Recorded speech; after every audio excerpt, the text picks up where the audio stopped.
everything that's happened. It's difficult to understand everything that's been happening in the past 6 years. It's difficult for people to look from the outside in. I guess like the reason why I'm in my garage or in this room and not doing anything else. It's difficult for people to understand what got me here, I guess, and as well as the reason why. Let me just start with that. The reason why I'm in my garage and staying in my garage is I've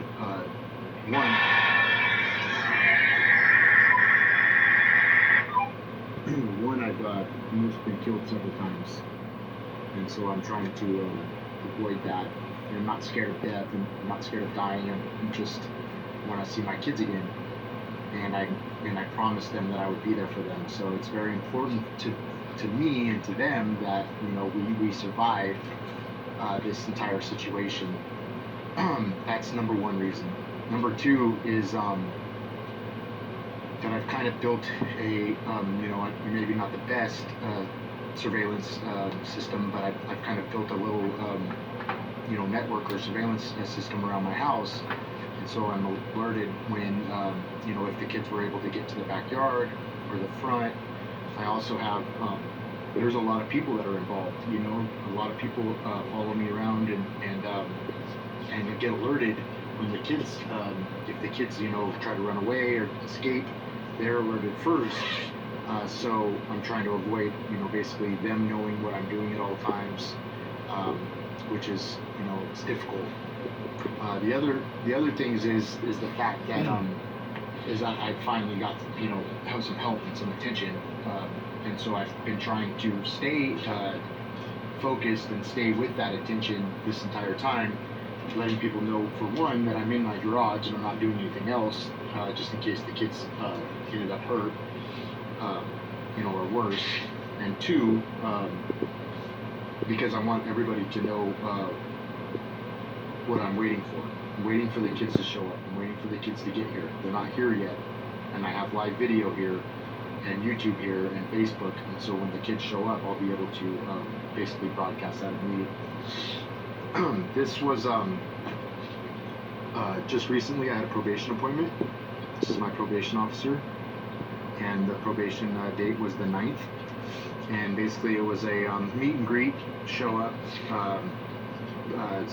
see the services that are available for the county, as well as talk to everybody that provides those services. I wanted to show everybody this, and I thought it was very important. This is at least very important to me.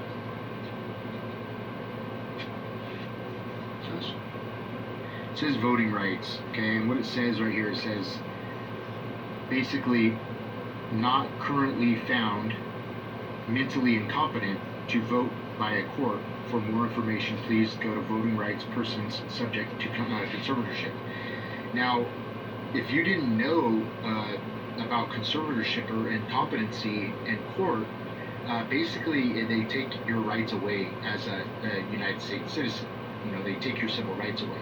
And the fact that you can't vote as an incompetent person, or if the court finds you incompetent, is really, I would say, disgusting. It basically borderlines with the fact that a bunch of political party members, and I don't want to go either way, but I would say either political party could basically start finding people incompetent or mentally ill in court proceedings and take away their votes.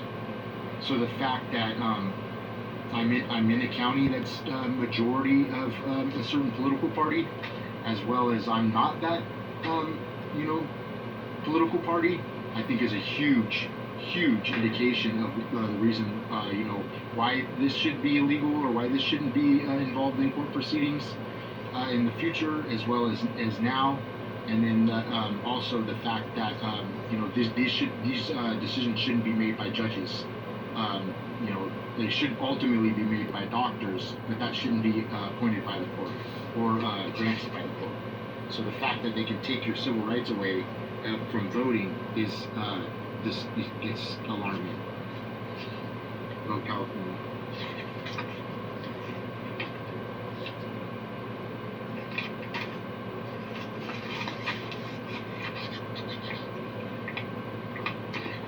Okay, real quick, I wanted to show everybody what I took with me to my probation appointment.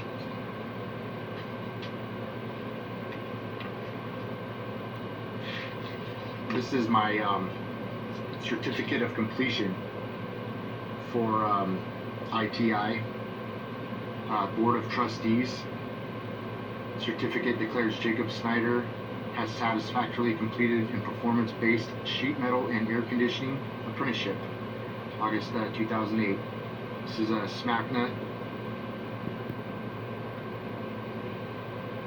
as well as the Sheet Metal Workers International Union, and this is my basically my diploma or my apprenticeship certificate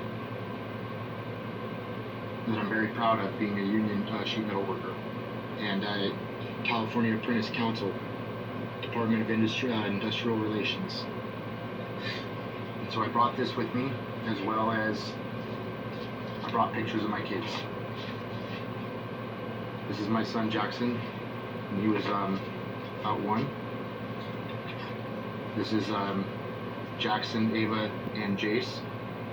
I would say Ava's about almost 2. Jackson would be 3.5, 4, and Jace would be 6. They're about 2 years apart. Jackson and Ava are about 18 months apart, and Jace and Jackson are about a little over 2 years. This is Jace, 2nd grade. This is how old he was, 8 years old. 7 years old, 8 years old when he was abducted from Sacramento. He actually was in one of the best schools in Sacramento County, Roseville, actually, Maidu Elementary.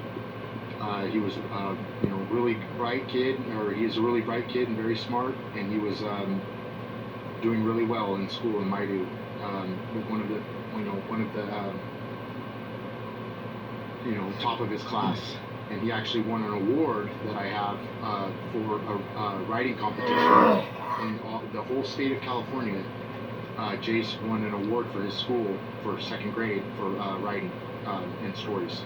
It was beautiful. It was a cute story. And he actually was in an award ceremony with all the kids from different grades, 6, 7, 8, or 6th, 5th, 4th, 3rd, and 2nd. And Jace won that award, writing competition in California.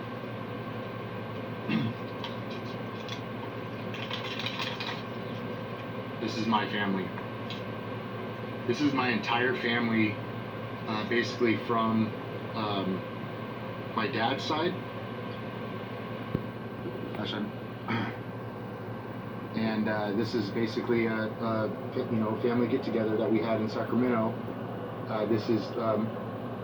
This is basically my grandpa and my grandma, and my dad and my mom, my dad and my mom, and their kids and grandkids. That's it right there. So that's the four of us kids, my dad's kids, and mom's kids, and all of our kids. And so you can see we have a big family, and that basically we all spent a lot of time together when we lived in Sacramento. And this is when they were little. This is Jackson, real little, right in the front there, and Ava right there.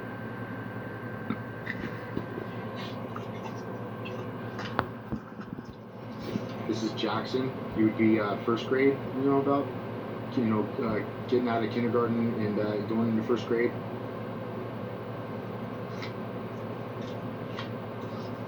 Ava, little darling, little baby girl, right before she started school. Jace when he was a baby, just a little baby boy. This is me in 8th grade, and if you had, if you see the pictures on Facebook of my son and me, All of my kids look like me, or look, a lot like me. But I was gonna say Jace and I looked a lot alike for 8th grade right there. This is 8th grade. This is basically the last time anybody's seen him in Anderson. Another baby picture of Jace. All 3 of them together. This would have been about 2017. They never been separated before, ever, until recently. They've always been, at least all 3 of them have been together, always. And Jackson again. This is Ava and Daddy. That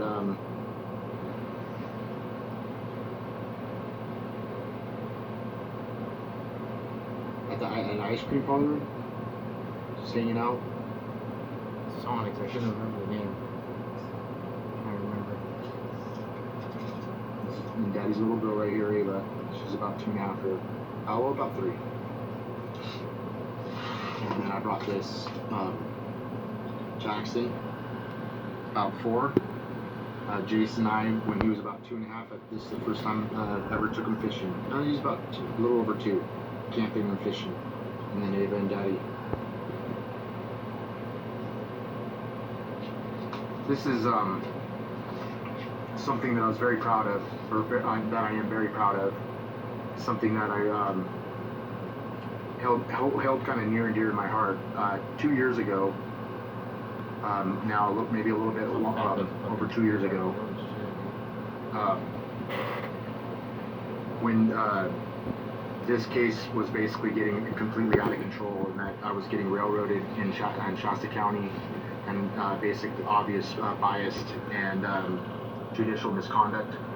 I contacted the White House and basically messaged the White House as this administration, President Joe Biden, as well as Vice President Kamala Harris, and I let them know,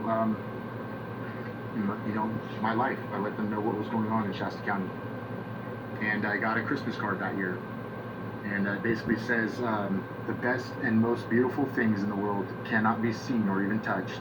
They must be felt with the heart. And that's Helen Keller. And it's obviously it's generalized. It says, may gifts from the heart be with you and your family this holiday season. And it's signed. And for me, I guess it was really important because it basically meant that for my family, I guess that someone cared, and that the message was heard. Is how I felt. Like that basically we got the message out, and somebody was listening. This has been going on for 6 years. You got to understand that this is basically seriously traumatized my family and traumatized us together, and to have somebody from the White House or have this administration actually show recognition and care was a huge moment for me and my son Jace and Jackson Ava. We were all proud of this and basically talking about this, and I posted on Facebook, and that probably pissed off judicial officials and local government around here, because I was basically saying that you can't violate my civil rights and liberties and freedom and treat me like a slave.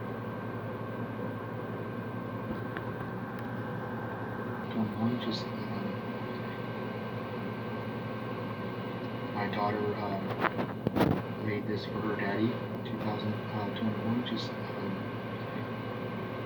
Last time I seen them was October 2021 when she made this for her daddy. It's me and her together. I handlebar mustache.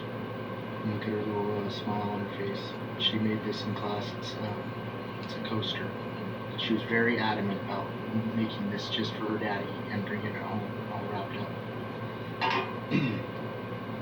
These are the things that you would pay attention to as a good parent, and especially if you're worried about your children and the fact that they were abducted and kidnapped and being abused, and so little notes like this that I find around her room make it perfectly clear that there was something going on that she Thank was you. trying God bless. to tell me, maybe telling other